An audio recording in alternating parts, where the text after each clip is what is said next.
church, please stand to your feet and join us while we worship. Come on, let's put those hands together and praise the Lord. Come on. I raise a hallelujah in the presence of my enemies. I raise a hallelujah louder than the unbelief. I raise a hallelujah. My weapon is a melody. I raise a hallelujah. Heaven comes to fight for me. Come on, every voice, sing it out. And I'm gonna sing in the middle of the storm, louder and louder. You're gonna hear my praises roar. Up from the ashes, hope will arise. Death is defeated, the King is alive. Hey.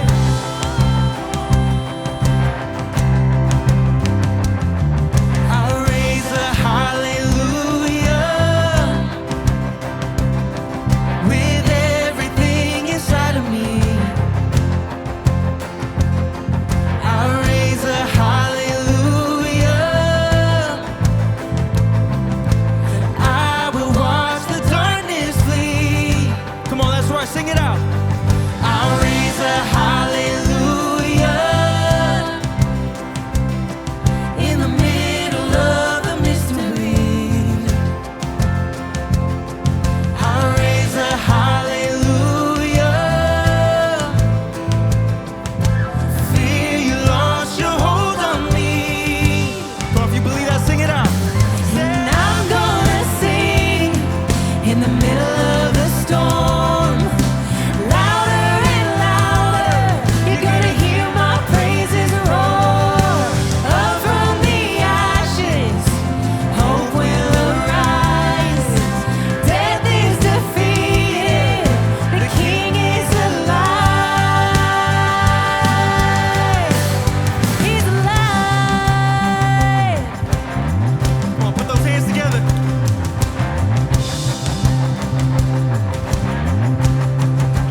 Come on, every voice, sing a little louder. Sing a little louder. Sing a little louder. Sing a little louder. Sing a little louder.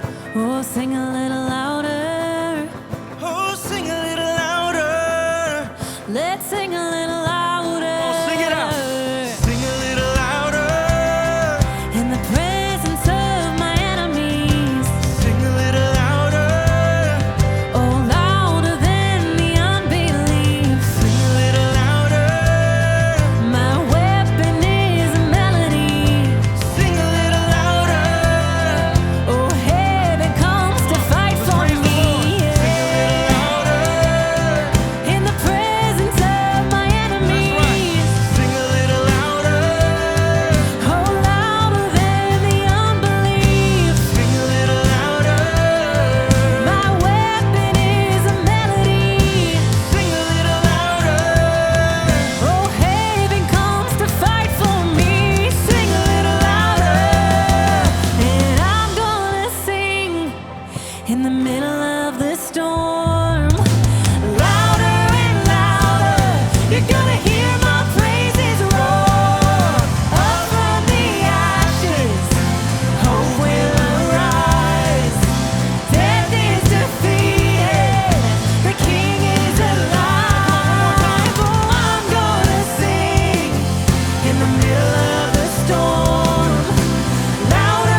Savior knelt to wash our feet. Now at his feet we bow. The one who wore our sin and shame, now robed in majesty. The radiance of perfect love now shines for all to see. Your name is victory. All praise will rise to Christ our King. Your name is victory. All praise will rise to Christ our King. Oh, oh, we praise your name, Jesus.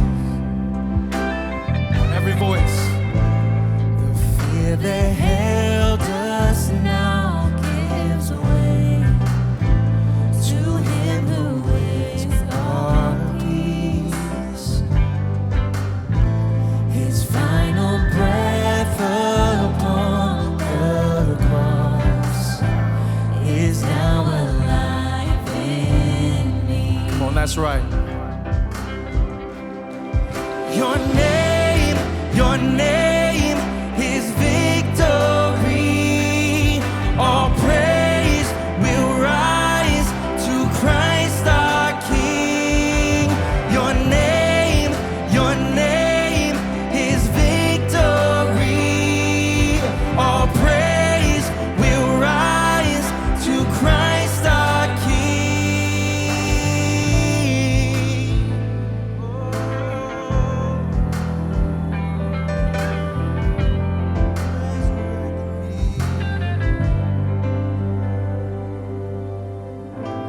By your Spirit I will rise from the ashes of defeat.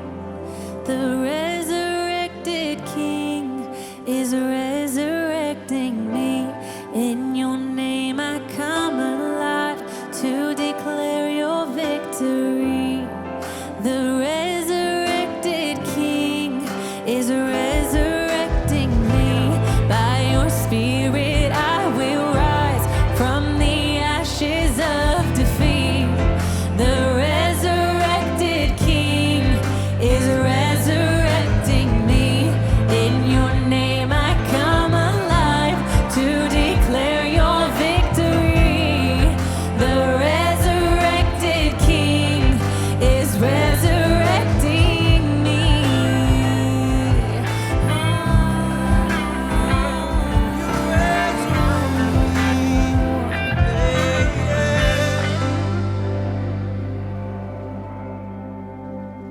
The tomb where soldiers watched in vain was borrowed for 3 days.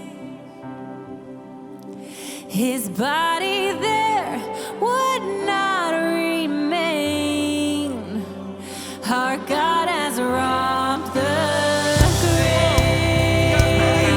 Hey, yeah. Oh, we robbed the grave.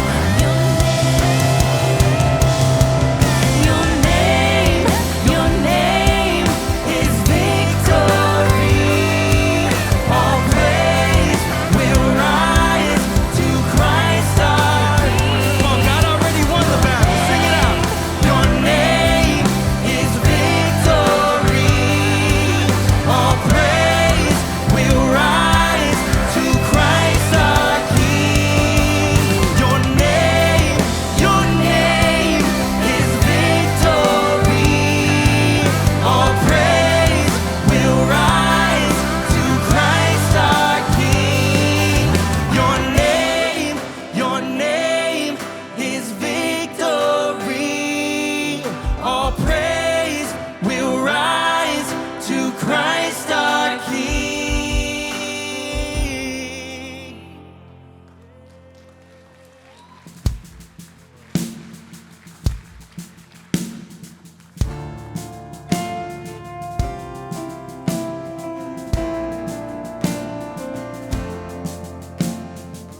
were singing over me.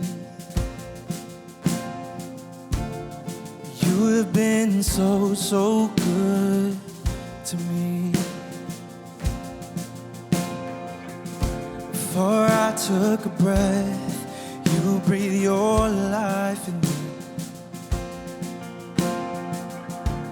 So you have been so, so kind to me. And oh, the overwhelming, never-ending, reckless love of God. Oh, it chases me down, fights till I'm found, leaves the 99. I couldn't earn it, I don't deserve it, still you give yourself away. Oh, the overwhelming, never-ending, reckless love of God.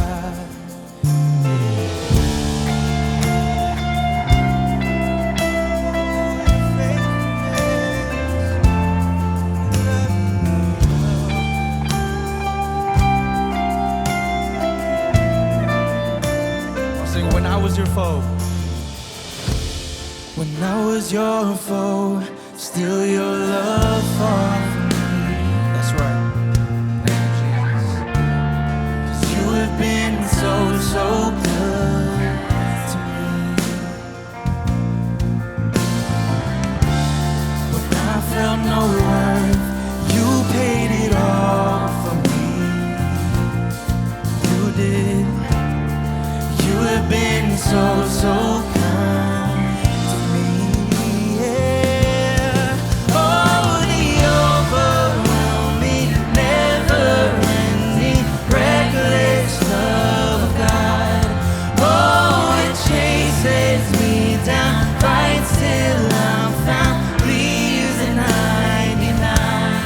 I couldn't earn it, I don't deserve it, still you give yourself away.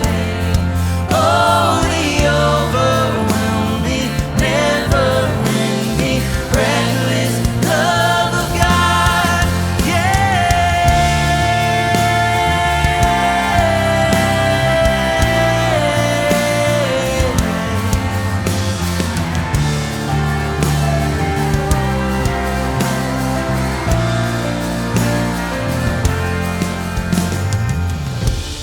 shadow you won't light up, mountain you won't climb up, coming after me. There's no wall you won't kick down, lie you won't tear down, coming after me. Come on, if you believe that. There's no shadow you won't light up, mountain you won't climb up, coming after me. No matter where you are in life, there's no wall he won't kick down, lie he won't tear down, coming after me. Come on, every voice. There's no shadow you won't light up, mountain you won't climb up, coming after me. There's no wall you won't kick down, lie you won't tear down, coming after me. There's no shadow you won't light up, mountain you won't climb up, coming after me. There's no wall you won't kick down, lie you won't tear down, coming after me. Oh, the overwhelming, never-ending, reckless love of God. Oh, it chases me down, fights till I'm found, leaves the 99. I couldn't earn it, I don't deserve it, still you give yourself away. Oh, the overwhelming, never-ending, reckless love of God,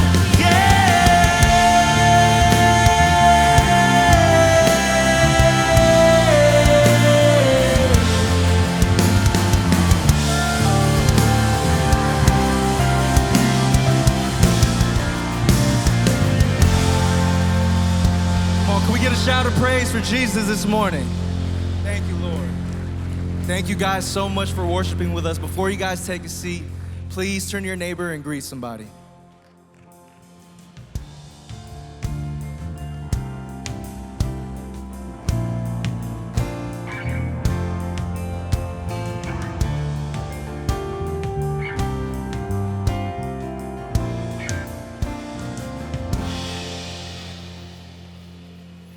Well, hello, you. How you guys doing today? So I want to give you some lead pastor love here today. How about them 49ers? I'm looking at this guy, he's covering his face. I'm just thinking, this can't be true. Not everybody is a Niner fan in the house. I realize that. We have 2 Raider fans, and they were in the last, no, just kidding you. By the way, I'm sad about D. Carr. Derek Carr is a good, godly man. I want to get him to come speak here at the Bay Church, no joke.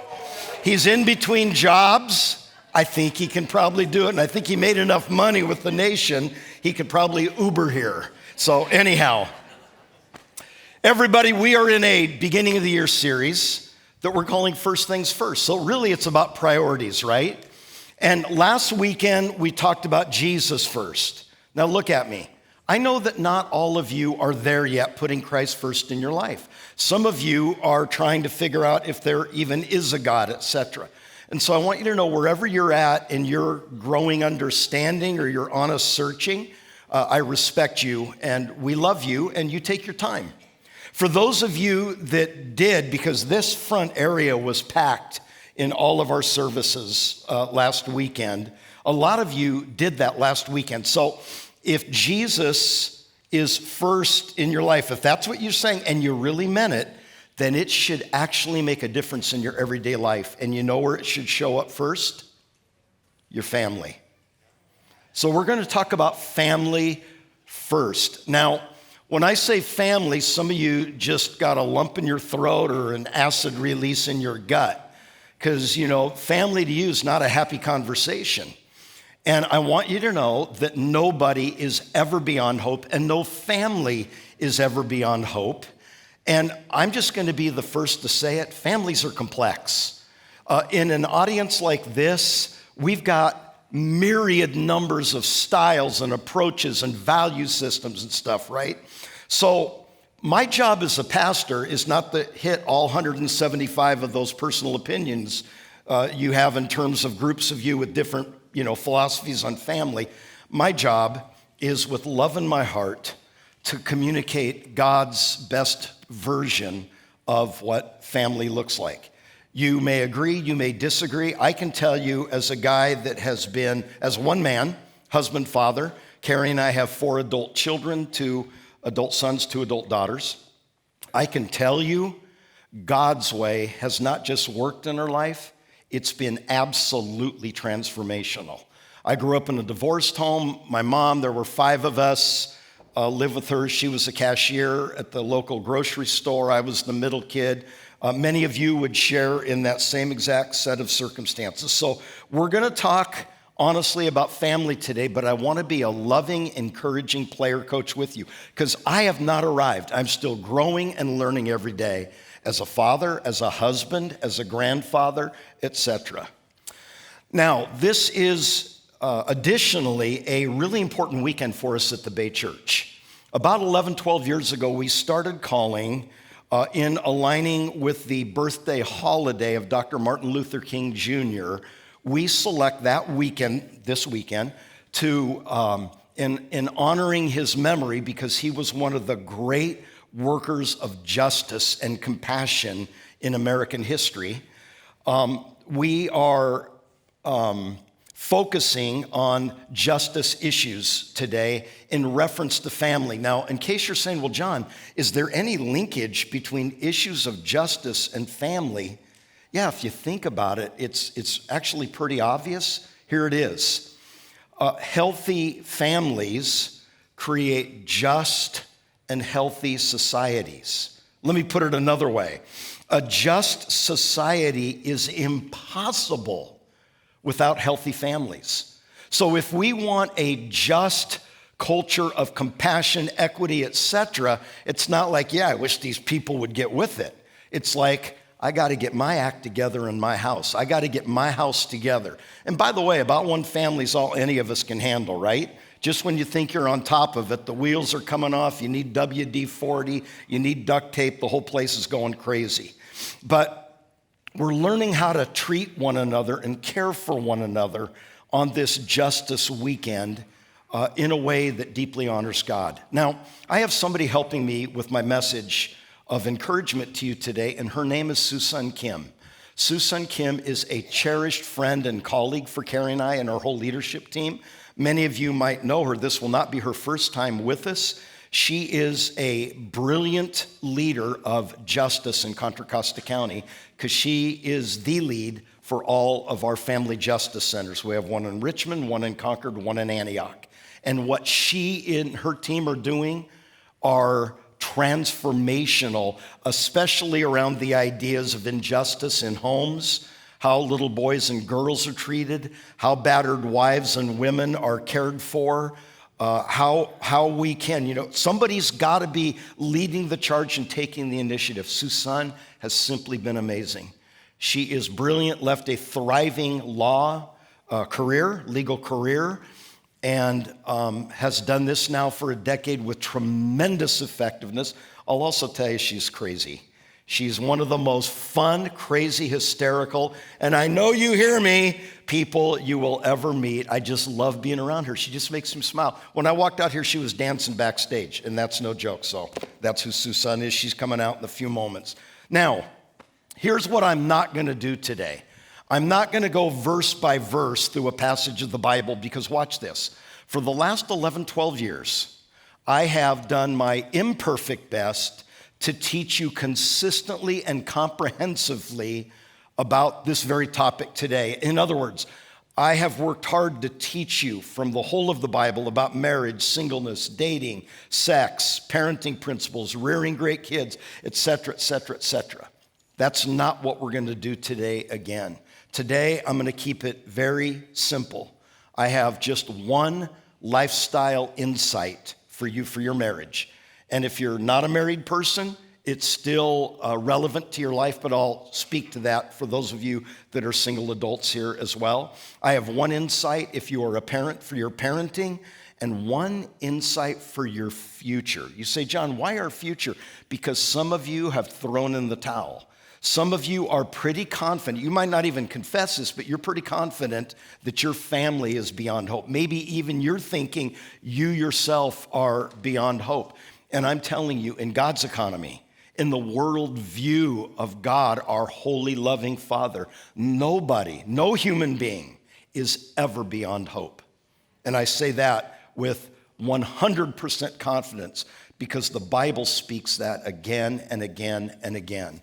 Now, I want to give you an overarching principle that if you really get this, it will be foundational for you to begin to change your family, for your family to begin to become the way you always wished it could become, right? Here it is. To receive the promises of God, we must align our lives with the principles of God. Let me say that again.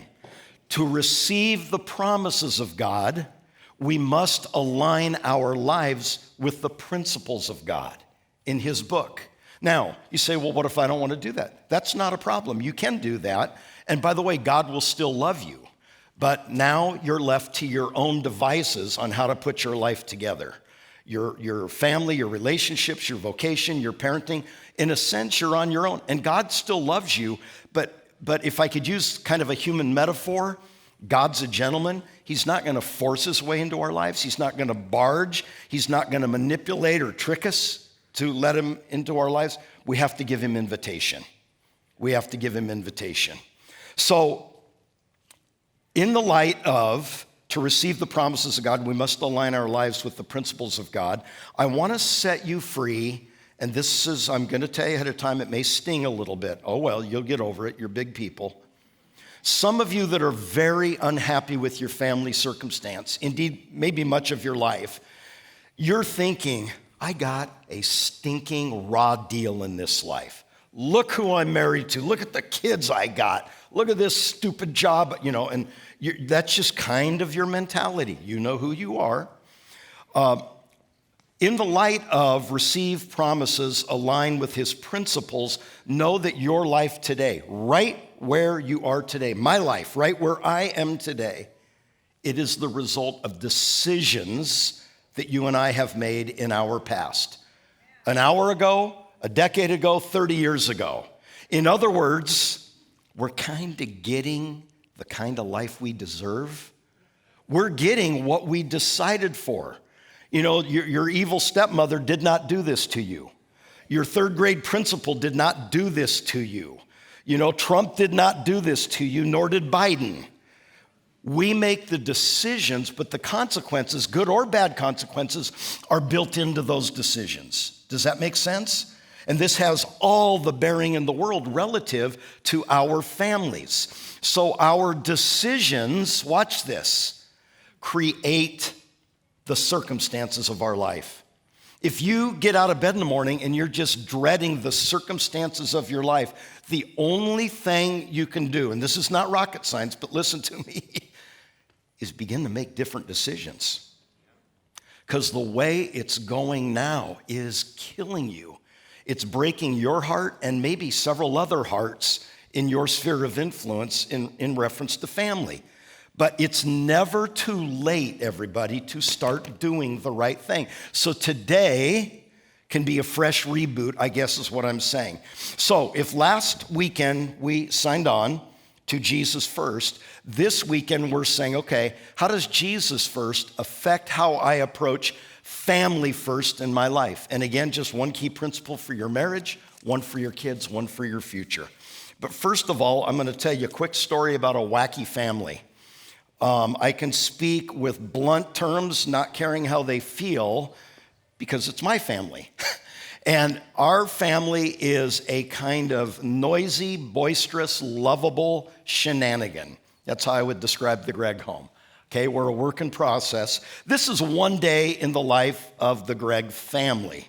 We're going to the airport. I had to stay behind a day or two to wrap up some work. So my amazing wife is getting on a plane with 4 kids under the age of 10. Now, for those of you not a parent, you say, what's the deal? Give them drugs. No, you can't do that. That's illegal. Managing 4 kids on an airplane flight without all the other passengers hating you and talking about you on social media. You can't believe the idiot that got online with me, that with 4 kids. So we were getting out the door late, as usual. Remember, I said we're the shenanigan family. We load the old station wagon. Do you guys remember what a Mercury Sable was? The only cool thing is they had flip back seats where you could put a couple annoying children in the back looking backwards, okay? Saying, kid behavior, I'm going to leave you by the side of the road and you can watch your siblings sit there. But we always kind of had cruddy cars. You say, John, why'd you have a cruddy car? Do you have no class? No, I think I have class. I just didn't have money. Because here's how we built our home. We built our home around our values, the principles of God as we understood them, and then that informed the kind of car we could or could not afford. If you just have no strategy for your life, you're going to go crazy financially, and then you're going to be playing defense. It's going to be reaction mode all the time with your whole life because your financial decisions have set up now all these crises of consequence and circumstance in your life. So bottom line is we had a junky car. We're driving down the major highway as fast as we can go, about 45 minutes to the airport. We're literally about 1.5 miles from the airport. Boom! I hear something go off under the hood, and steam and smoke start pouring out of both sides of the cracks of the hood. I don't think they really believed in tight alignment in the Mercury company because it was just pouring. I couldn't even see the road. It was pouring out so bad. I didn't know if the radiator blew. I didn't know if it was hoses. I didn't know if the whole engine died. Didn't matter. We were already late to the airport. Now we're stuck on the side of the road, 1 mile from the airport, and I got 4 kids and a wife, and I'm sitting here thinking, and cars are whizzing by 75, 80 miles an hour, thinking, now what's the next step? And believe it or not, out of the blue, some dude pulls up behind me, like a 26, 27-year-old dude, in, God forgive me, do you guys remember what a gremlin pacer is? These god-awful, horrible should not be allowed on the American road system. They're like a big glass bubble. I mean, can you imagine the mortality rate in those things?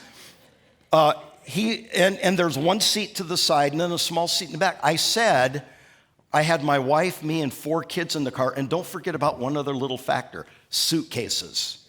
You're reading me now? But this is what we had. This is what's available. Dude, I got a spouse, 4 children, suitcases. He goes, no problem, get in. I said, how? So I didn't think about it. I just started getting my kids, loving father I am. Ryan, Caitlin, get in the car. Logan, Candace, get in the car. Honey, get in the car. We got to get the suitcases. And literally, there wasn't a seatbelt used in the car, guarantee you. And he and I held the luggage on the roof we rolled down. There are no power gremlin windows. We rolled it down. We're holding the suitcases out both sides because we only had a mile to go. A mile's not that far. And my stinking lousy car's sitting there by the roadway. I look in the rear mirror. I just see it smoking. And we get there. I extract them out of the car, kind of like I put them in. Get out, get out, get out, get out of the car. Here's your suitcases. Honey, check in. I love you. See you in 2 days. And now I'm stranded at the airport. I look over, there's a tow truck. I went up to the guy. I said, hi, I'm John, and you're hired. And I literally went and got in his cab with him. And the dude's saying, so what if I have another call to make? I said, you know what? We'll do that after you help me. I'm only a mile from here, please. So we went back to my car. Now, this tow truck was the kind, not that you hook it to the bumper or whatever and pull it on the road. It goes up on the bed of the tow truck, and you kind of, fasten it down, chains, whatever. We're doing that, and the roadway that we were on is kind of an angled roadway. And when we were putting it on, he on one side, me on the other, cars whizzing by, my family's, they did catch the plane, by the way, praise God. We're putting it on. The chain snapped. My car goes backwards, because you have to put it in neutral to get it up, and my car goes backward off the bed of the tow truck, backwards down the freeway toward oncoming traffic. This is like a comedy act. This is a little bit what it looked like. Check this out. So I am running after it. I didn't know what else to do. I'm running at cars because I was worried about somebody coming around the bend and all of a sudden they see an ugly station wagon on fire coming at them. I was going to try to jump in, get it off the road again. But do you guys realize how lucky you are that you have a pastor today? I should not be here. Actually, I caught up with the car. We pulled it over. We sold it shortly thereafter, after we got it repaired and gave full disclosure to the next the next person that bought our car from us. So I tell you that why? Families are complex. Families are a shenanigan, but they are, after God, the most worthwhile things we will ever know in this planetary existence. I believe that with all my heart. Okay, the 3 things I want to say. If Jesus is first in your marriage, here's the main thing you're going to do. 1 lifestyle principle. You're going to keep your commitment, married person, to your marriage and your mate. You say, that's all you got for us. Oh, that's way harder than it is to just say it. I'm not talking about keeping it for a year. I'm not even talking about keeping it for a decade. I'm talking about keeping till one or the other of you dies, and no, you may not kill each other. Keeping it all the days of your life. You are now a one-woman man. You are now a one-man woman. The end. I made a promise to God, to her, to myself in a sense. I will keep my promises. I will keep my commitment, my covenant marriage. I want to take you to Malachi 3. I'm going to read it to you quickly, make a few comments as we go along. Notice what this Old Testament prophet, a prophet's a mouthpiece for God or one who speaks on God's behalf. There was all kinds of family mayhem and family destruction happening in that day in Malachi's community in ancient Israel. And this is what he writes. Did not one God create us all? Why do we profane the covenant of our fathers by being unfaithful to one another? Now, this is often we talk about vertical faithfulness, faithfulness to God. That's not what this is. This is about having faithfulness in how we care for and treat one another. He goes on, a detestable thing has been committed. My people have desecrated the sanctuary the Lord loves, that's where we are, by marrying those who worship a foreign god. Now, some of you, I just lost you. You say, what is that about? Here's the principle. If you're a single person in the house today and you long to be married, what the Bible would always counsel you is, do not begin to give your heart, and certainly not your commitment of love for a lifetime, until you've clearly established that you guys share a common faith in God.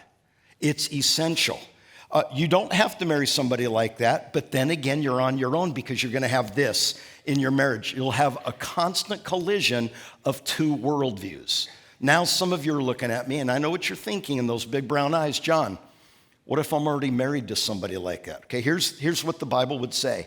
Stay married to them and committed to them and love them the rest of their lives, your lives together, and pray for them and live in the house with them as a loving, fully devoted Christ follower. Let them see through your life the God you love and serve, okay? Stay with them. Notice next. As for the person who does this, may the Lord remove them, even though they bring an offering to the Lord Almighty. Next. So they're bringing an offering. Another thing you do, you flood the Lord's altar with tears, right? You weep and wail because he no longer looks with favor on your offering or accepts them with pleasure from your hands. This is what's kind of happening in this setting. Now watch this. The people have done what they know is not right to do. They left their mate for no good reason, but then they tried to make nice spiritually, right? They're given extra in the offering plate when it goes by. They're weeping and wailing before God. Oh, God, I'll bring me and my fourth wife, I promise. We will serve you faithfully, and our collective 17 children together, we'll make sure they're in Sundays. And God says, listen, I love you, my child, but this isn't good enough because you know what you're doing. You'd planned it in your heart for a long time. And it's better that we do right in our heart at the first pass rather than try to justify it after the fact. Scripture goes on. You ask why? It is because the Lord is witness between you and the mate of your youth. You've been unfaithful to them, though they are your partner, the mate of your marriage covenant. Next. Has not the one God made you? You belong to him in body and spirit. And what does God seek? Here's the reason that this is so important to our Father in heaven. Here's what's at stake: godly offspring. In other words, children that grow up to be strong, compassionate, confident, good in their heart, human beings that make a contribution to the planet. That's what's at stake. So be on your guard. Do not be unfaithful to the spouse of your youth. I hate divorce, says the Lord God. He doesn't hate divorcees. He hates what divorce often does to human beings like you and me. It invites a lot of pain typically in our lives. So be on your guard and do not be unfaithful. Now, disclaimer. I am not speaking about a household situation or a marital situation where there's any kind of abuse or violence. We're not talking about domestic violence. We're not talking about any kinds of abuse. That's the work Susan does so much of. And as pastors, get that battered spouse out of there, as it were, which about 95% of the time is the woman and the children, and make sure they are protected and safeguarded, and we will do whatever is necessary. We're not talking about that at this particular moment. We're talking about a general framework of normal humans in a marriage relationship, and you may even have walked in the house today, and in your heart, you're looking for the easiest exit to bail in your marriage relationship because you can't stand her anymore, and you can't stand him anymore, and you're going to pull every one of your hairs out if you have to be stuck in this horrible situation any longer. It's like the woman who came to me, Pastor, my marriage is so miserable, I can't stand it even one more day. I said, then quit allowing it to be miserable. Remember this, the decisions that we make have to come first before the feelings follow. If you want good feelings in your relationships again, good, happy, romantic, affectionate, tender, just joyous feelings toward that other person, start doing loving things to them and for them, and eventually the feelings will follow. See, we want the good feelings on the front end, then we'll do it. It's not, you can want that, but that's not how life works. We do the right thing, and then the right feelings, the good feelings follow. Now, any of you guys like the movie The Crown? So I like The Crown. My wife and I watch it, and there was a scene here in the last several episodes that really kind of gripped my wife and I. So Queen Elizabeth, true story, she just passed away. Her husband Philip, who passed away, I don't know, a couple of years ago, were both in their 90s, and were married, I think, about 70 years, 65, 70 years. And you say, yeah, well, they have everybody waiting on them hand and foot, and it should be that. No, that's not how it is. And certainly, I'm not part of the British royal family and do not want to be. Thank you, Harry, in your new book on Spare. Oh, dude, not a wise idea. Anyhow, there is a scene where they're in the bedroom. Philip has just gotten back from being gone for 5 months. True story. And it's the first time he and Elizabeth are actually alone together, not over the phone or, in a room. And she turns around, she's seated. She turns around and looks at him and she goes, Philip, what's it going to take? Because he left 5 months earlier with the marriage saying, essentially, I'm done with you. And Philip said, oh, you're asking my price to stay with you, to save face, to make nice so that we don't bring, disgrace on the monarchy, et cetera, et cetera. She said, no, Philip, that's not the issue. We are British royalty, and we do not divorce. So, Philip, what's it going to take? And it seems by all accounts, and can you trust the accounts, that they ended up having a pretty meaningful, sincere friendship for much of their 65, 70 years.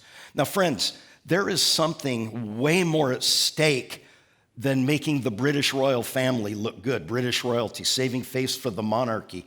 What's at stake? Our future's at stake. Our kids are at stake. The righteous principles of God, which are inscribed by God to bring us life and peace and joy, those are at stake. First principle in your marriage, keep your commitment to your marriage and to your mate. So much more I could say. You'd be proud of me if you knew all I wasn't saying. Number two, if we're going to put Jesus first for our children, here's my one lifestyle principle. Build a thoroughly Christ-honoring home. The church might have you and your kid for about an hour and a half a week. You're in your home, the other 166 and a half hours. Who do you think has more influence? In other words, we'll have parents come bring us their kids and say, I can't stand them no more, Pastor, fix them. Lady, I can't fix your kids. You have them 166 hours a week. I got them 90 minutes. So no matter if you neglect that at home, I can't compensate all that you have chosen not to do. We will work with you. Let's get a strategy together for your unique child or children, but it doesn't work that way.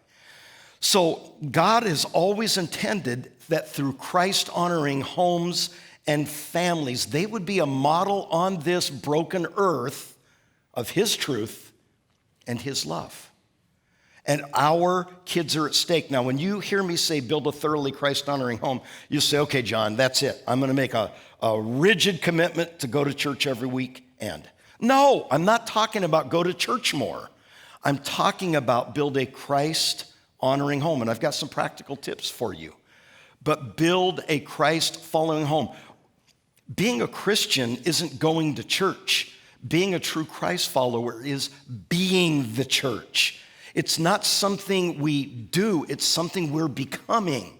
And if we are trying to become the real deal, we are going to build homes that deeply honor God and give our children the very best possibility to walk with God themselves and to have profoundly meaningful lives of accomplishment and joy and victory and satisfaction. Now, I'm going to stop there and introduce you to one of the great leaders in Contra Costa County and beyond, a great friend of the Bay Church. Please join me in a very warm welcome to Susan Kim.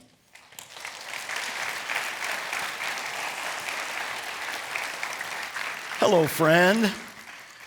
Did you hear me tell him you were dancing when I came out here? Are you ready? Okay, you go ahead now. I'm leaving. Thank you so much. Love you, Susan. Pastor John, thank you for inviting me again to your church, especially on this Family Justice Weekend. Actually, that's my work, at the Family Justice Center. So I feel like this weekend is my weekend. How about that? So how many of you have heard of the Family Justice Center? Okay, wow, not all of you. So here we go. I have to do like Family Justice 101 today, right? So Family Justice Center is a one-stop center for victims of domestic violence, sexual assault, child abuse, elder abuse, and human trafficking. And there are 3 centers in our community in Contra Costa County, one in Richmond and one in Concord, and our 3rd center in Antioch opened in 2019. Again, we specialize in assisting victims of domestic violence, sexual assault, elder abuse, child abuse, and human trafficking. And yes, they are difficult issues, and they also impact a lot of families in our community. And we deal with all of these issues because they are very much connected. What we know is that in families where there is domestic violence, often there is child abuse and sometimes elder abuse. What we also know is that child abuse victims sometimes become human trafficking victims because they are targeted. Next, please. So I have been working at the Family Justice Center for about 9 years, and what we try to do is put the victim in the center and surround her with all of the critical services to get her to safety. That includes advocacy, free mental health services, we have free lawyers, case management, and whatever the victims need. And after dealing with her crisis or their crisis, we also have a lot of male victims. We also have older adults who are victims. We also try to get them to long-term safety. So in my 9 years, what I have learned is that we have a lot of clients who are adults who come to us and they have children at home. So I've been thinking a lot about the impact of violence on children. Next, please. So I want to talk to you about what we call the ACEs, Adverse Childhood Experiences. Now, this is me when I was 3 or 4 years old. You're supposed to say, oh, thank you. So that's before I experienced any adverse childhood experiences. Next, please. So there are long-term studies that have been done, and this is what we've learned. There are 10 different types of ACEs, Adverse Childhood Experiences.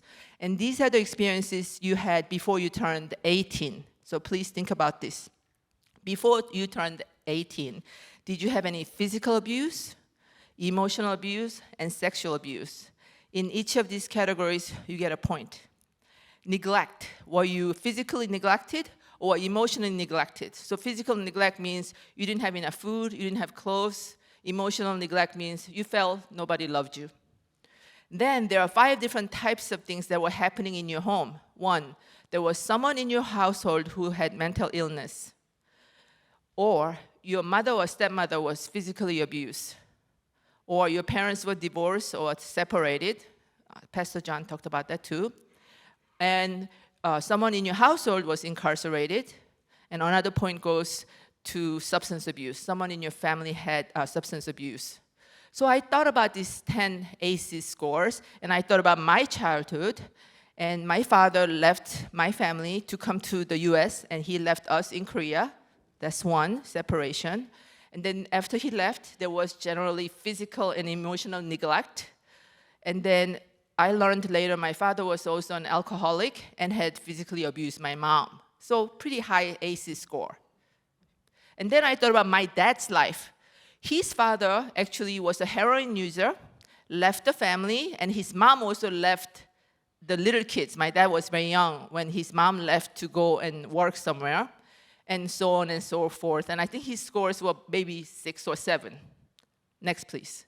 So why do we talk about this? Because there are impact of the ACEs, not just today, but 20, 30, 40 years later. So when you have adverse childhood experiences, ACEs, you could have these long-term health outcomes. What we also know is that many adults have ACEs. By the way, don't feel ashamed if you have them. I am not. A lot of us actually have it. In fact, 1 out of 6 adults have 4 or higher scores. And what we also know is that they cluster. So if you have domestic violence somewhere, you have other ACEs. They cluster. And as I mentioned, there are long-term health outcomes. Physical, like health problems, heart issues, lung issues. You could have mental health issues, suicidal ideations, depression, addictions, poor work performance. Again, not just 10 years later, it could be 20, 30 years later, and premature death by 20 years. And my dad died of cancer when he was 51 years old. So I've seen the impact of ACEs in my life. Next, please. But here are the photos of my children, and this is what I'm here to share with you. These two photos were taken about 10 years apart. They are 22 years of age and 19 and 19. So yes, I have twins. And these are the photos of people with no ACEs, 0 ACEs. Thank you.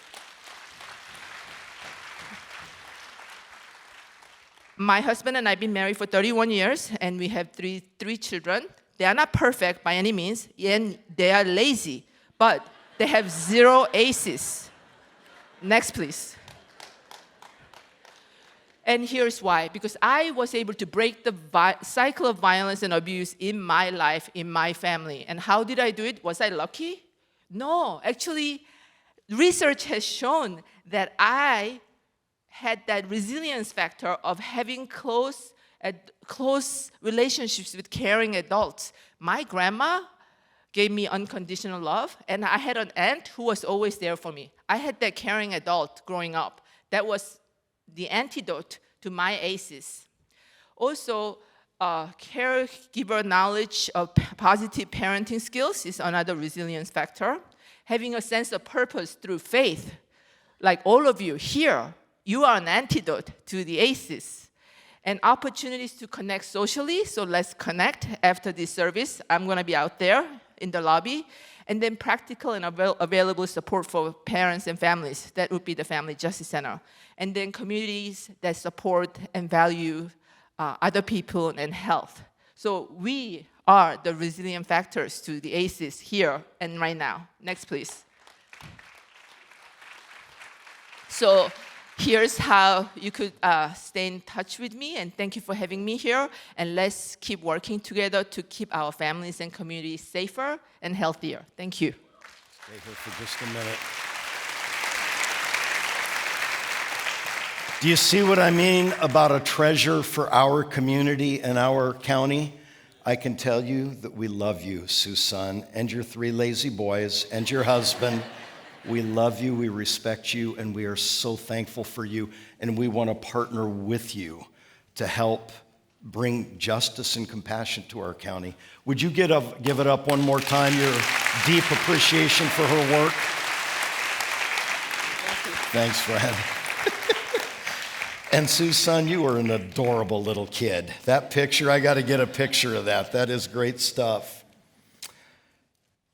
We're in the second lifestyle principle, which is build a Christ-honoring home. You say, John, how do I do that? Couple practical tips. Don't make it harder than it is. It's not rocket scientists. Having a loving home is not only for smart people or people with higher IQ, it's just for people. Here's a few practical things. Number one, no matter what the cost, no matter how difficult it is to make it happen, have one meal together every day in your home as family. Figure it out. Breakfast, lunch, dinner. You say none of those will work. Okay, 4 o'clock tea time like the British do. Do it then. That won't work. 11 o'clock at night. Go get the kids out of bed and say, midnight snack. You have to have one connecting moment a day as a family. And these are not allowed. And if your kids are upset with you because these aren't allowed, say, listen, I would let you have them. But Pastor Gregg said, no, they're not allowed at our daily meal together. These aren't allowed. Huck them out the window if people try to bring them in as contraband to the table. Eat, laugh, let everybody share a good thing that's happened in their day, and then always read the Bible. You got little kids, get a little kid Bible. Only read for maybe 1 to 2 minutes, 3 minutes. As your kids age, maybe get a biblical paraphrase and read that as their late children, early teens. But make a family moment together every day and a family moment in God's presence every day a centerpiece. You say, John, that's not really going to help that. You will be surprised how it will transform stuff in your family. Secondly, if you want to help your daughters understand what a good man is and how a good man treats a woman, then men, love your children's mother. If you want to know how your sons are going to grow up and what they're going to expect in their marriage relationship, etc., know, mothers, that you are the first example, the first model of what a woman is, what a woman does, the partnership, husband, wife, all that. In other words, we set the example in their home. Here's another big one. Forgive, forgive. You say, why? Because you guys are all going to mess up so much. We've had a lot of huddles, the family with the Mercury sable.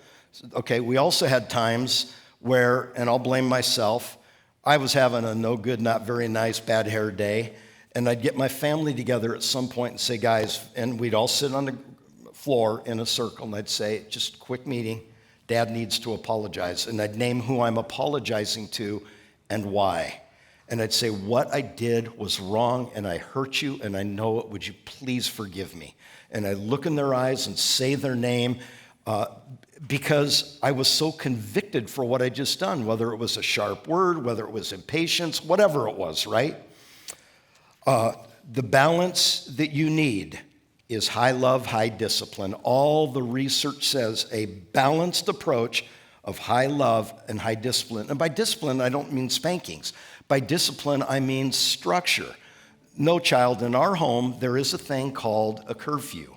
You're in the 6th grade. You can't come in at midnight or whenever you feel like you're coming up. This family gets up on a school day at 5:30 in the morning. You will be in bed at 8:30 at night. End of conversation. And by the way, if you throw a little fit, I will defit you and help you understand. We also don't throw fits in this family. That's what I mean by discipline. Take charge, loving charge, but if you have high love on the front end, they're going to take it from you. What happens is it's rules without a relationship that breeds rebellion. When we try to bring down the hammer and we've never loved our kids, spent time with our kid, vested in the relationship with the child, of course they're going to reject you and your stupid rules. High love, high discipline. And on point 2, before we go to point 3, remember that your first mission field is the kitchen table. Your first mission field is the kitchen table. The beginning spot for making your family a happy home, whether you're a single parent, whatever your circumstances may be, begins at the kitchen table, having a daily meal together. If you want to get involved, by the way, in what we're doing as a church family for the children, whether it's Royal Family Kids Camp, which involves a summer camp every year, plus mentoring for each child throughout the year, or you want to be part of our Foster the City. We're getting aggressively involved in making many. I'd love it if hundreds of homes at the Bay Church were foster homes. If you look at the data, what happens when these children age out of the foster system? What's their next step? What's their next option? In many cases, it's tragic. Why not? Why not? God has blessed us, and we are blessed to be a blessing. If you're interested in either of those, Royal Family Kids Camp or Foster the City, we have kiosks in the lobby, and we also have online at thebaycompassion.org everything you'll need to know to connect. Last thing I want to say, make peace with your past. The lifestyle principle, if you want Jesus to be first in your family, in your marriage, you also need to make him first in your future. And this is a sticking point for many of you, because many of you right now live in a very tortured place with the memories in your mind, your personal family history. Whether you were a child or whether it's what's going on now, you live in the place where you are tormented by things in the past. And I want us to learn to be able to see our past and our future through the lens of God and begin to understand that nobody and no family is ever beyond hope. No person and no family is ever beyond hope. You say, John, what do I do? Go to God. He is committed to you in love, and he awaits you to come to him, because no one is ever beyond hope. Stand to your feet, would you please, dear friends? We're going to sing one truly beautiful song of worship together, and then I'll come back, and I want to let you know what I'm going to ask of you. I'm going to ask for the privilege to pray for you. I'm going to have you be seated when I come back, not now, when I come back. And if you are wanting to put family first and make a no turning back commitment, I'd be so deeply honored to pray for you and with you today. But let's turn our attention Godward and look to him, and he will let you know what to do. I'll be back in a moment.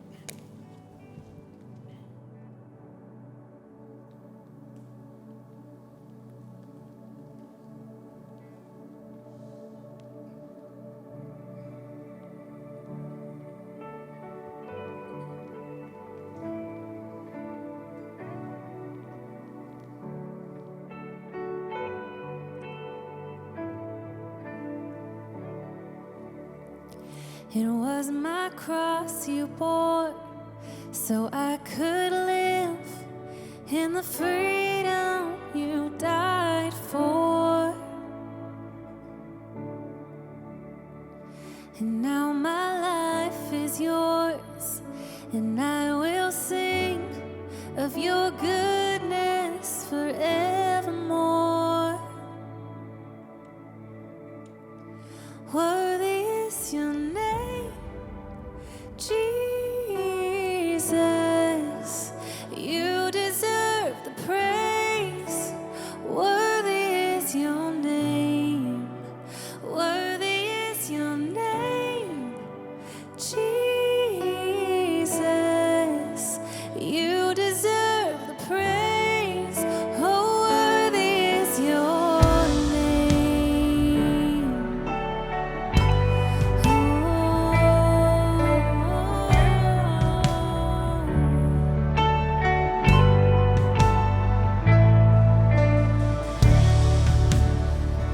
And now my shame is gone.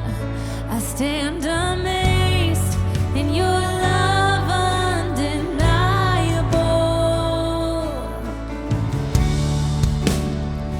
Your grace goes on, and I will sing of your goodness forevermore.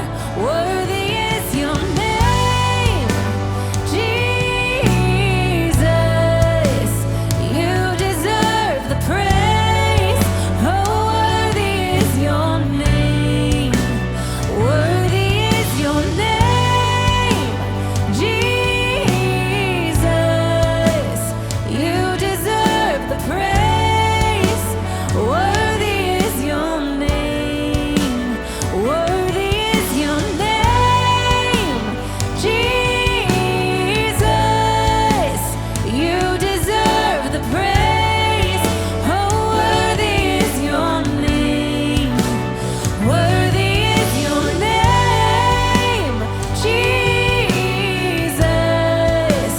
You deserve the praise. Oh, worthy is your name.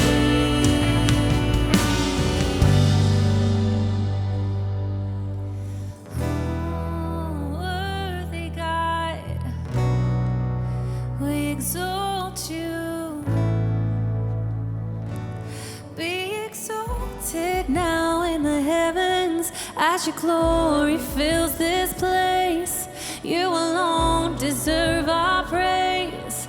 You're the name above all names. Be exalted now in the heavens as your glory fills this place. You alone deserve our praise. You're the name above all names. Be exalted now in the heavens as your glory fills this place. You alone deserve our praise. You're the name above all names. Be exalted now in the heavens as your glory fills this place. You alone deserve our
Please be seated. Would you put up the tree picture?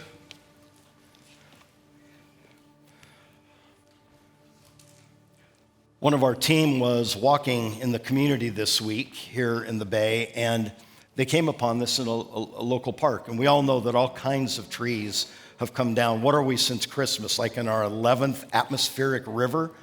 Thank God, it's been amazing, although it has produced hardship for some. But the combination of the saturating monsoon rain and the high winds. Now here's the thing, that's a big tree. This team member estimates it was about 80 feet tall. See that big thing protruding from the ground? Go to the next picture, would you please? Do you see that? You know what that is? That's the root ball. In other words, that's like our heart. The root ball is the life of it's the source of life for the tree because the roots spread out like tentacles. They're grabbing nutrients and water and life and soil and all the things that trees need, and then they transfer them up. The drought has been so severe that this tree has been weakened badly, probably irreparably, and nobody knew it because nobody could see it because it was below the surface. On the outside, we're looking at, what is that, maybe a Douglas fir, sequoia, I don't know what it is. It's an awesome tree. You look at it and you say, that's cool, that's a beautiful tree.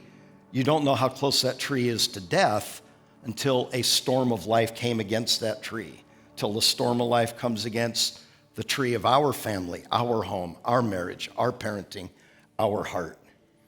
And this is what I think is at stake and why my heart is so committed to you and for you. I want to give you every hope in Christ, every grace, every forgiveness, every principle that will begin to bring healing to what has been broken in your family and in your life, because maybe you have made some unwise decisions, or maybe you inherited the consequence of unwise decisions from family members that went before. Here's my challenge to me. Here's my challenge to you. Please choose the hard right over the easy wrong.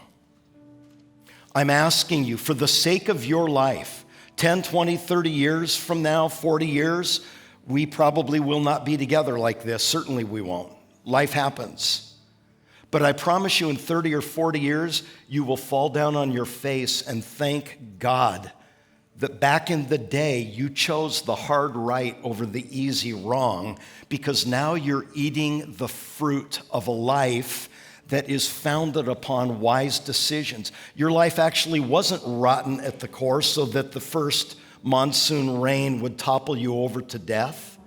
Actually, you built a rock solid foundation on the only one who can be that, Jesus Christ. And so choose the hard right over the easy wrong, and know this. You say, well, John, what happens next? Here's what happens next. God takes full responsibility for every life that is fully devoted to Him.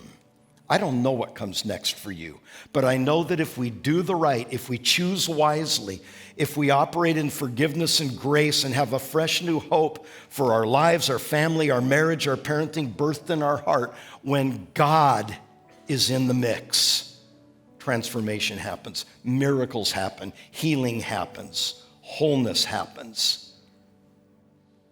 That's exactly what's happened for thousands of families I've known through the years. Just imagine what could be. Dream with me here for a moment. Imagine what could be and should be if we got the house of our life and our physical family, if we got things in order and aligned our life with the wise, loving principles of God. I want to pray for you. Would you bow your heads? With heads bowed,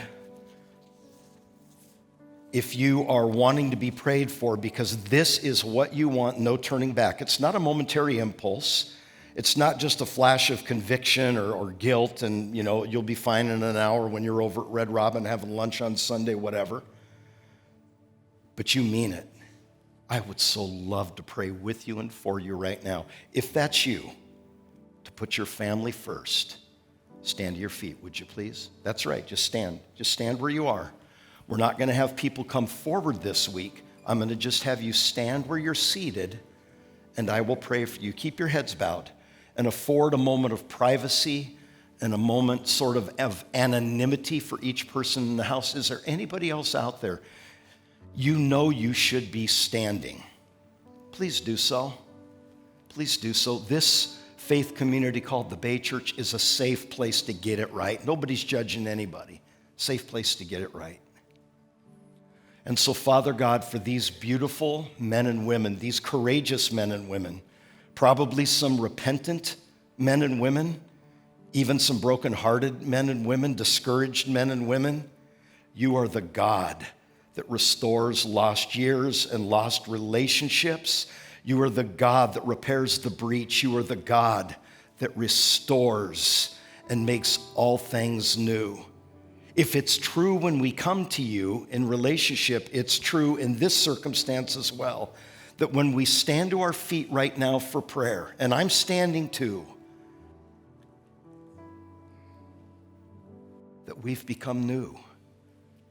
The old is gone, the new has come. In every house, every family here represented by every person standing to their feet, I speak the blessing of God. I speak the grace of God. I speak the help of a holy, loving God to each one of these beautiful people and to their families in the name of the Father and of the Son and of the Holy Spirit. And everyone said, let's applaud the name of the Lord to celebrate what's just happened.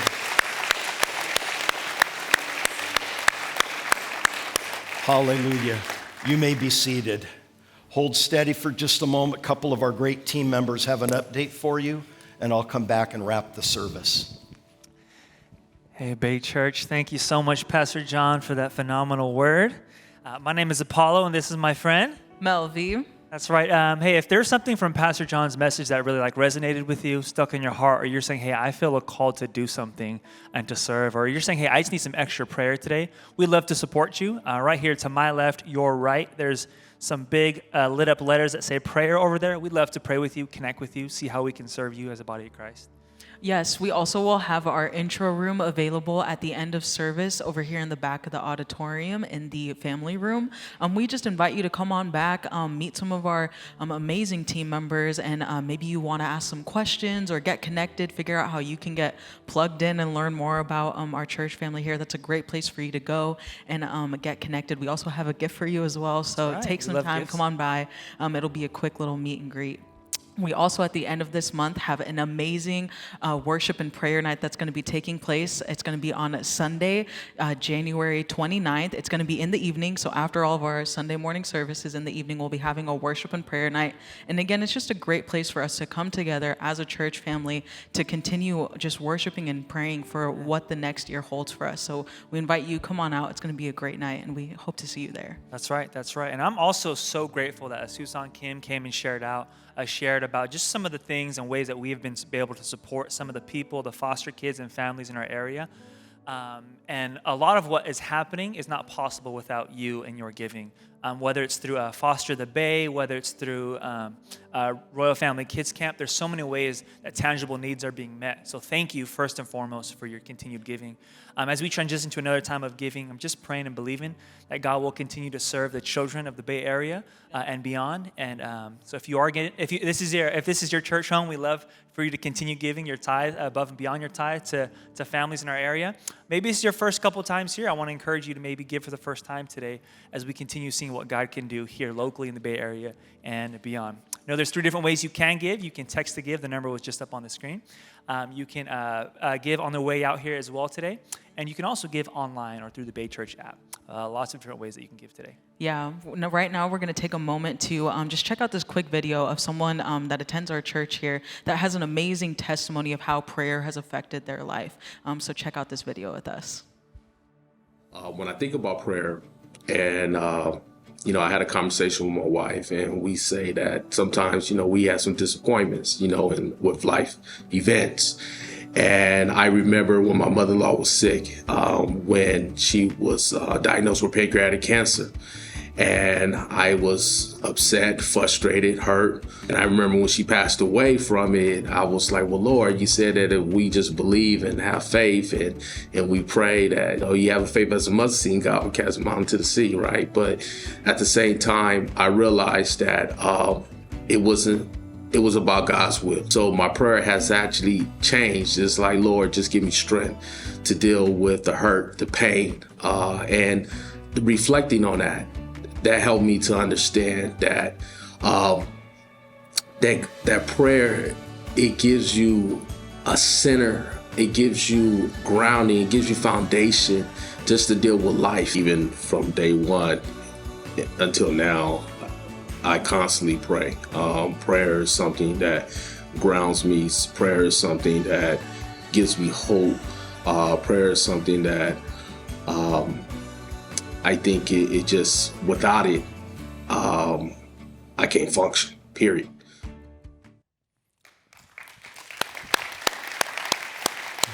Stand to your feet, would you please, friends? We make each January, we launch each new year with a focused month of prayer and fasting. So that's what all these encouragements around that idea are. You and I are hearing a lot of negative voices every day. Just think of the media, think of social media world, online. There's just critical voices, caustic voices, skeptical voices, angry voices. And that's why I want to leave you. I want this blessing, these words, to be your words with God this week till we meet again next weekend, okay? Sweet words that will make your heart whole in Him. And I say to you, the Lord bless you and keep you. The Lord bless you and keep you. The Lord make His face shine upon you and be gracious unto you. The Lord turn His face toward you, dear ones, and in Jesus' name, give you peace. I love you. See you next weekend.